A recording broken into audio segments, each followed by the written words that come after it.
Hello everyone, this is Alex from Senieer. Today we are going to talk about OEB. So let's jump into the video. Throughout this video we are going to talk about OEBs. So let's get started. So today our topic is toxicity criteria for OEB. Toxicity criteria for OEB is a very long part. So we divided it into two parts. Today we are gonna talk about part 1. The basic rules. Then in the next video we are going to talk about part 2, the very details.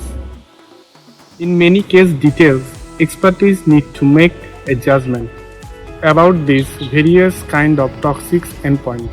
Health-based OEB and OEL is established following the selection of an adverse or critical effect endpoint. Point number 1. Chemical generally causes more than one effect. Point number 2. Not all effects are adverse. Point number 3. Characterization of effects can be qualitative or quantitative. Point number 4. Scientifically, defensibility is critical, a goal of a OEB process. Point number 5. Based on premise that protection against other effects.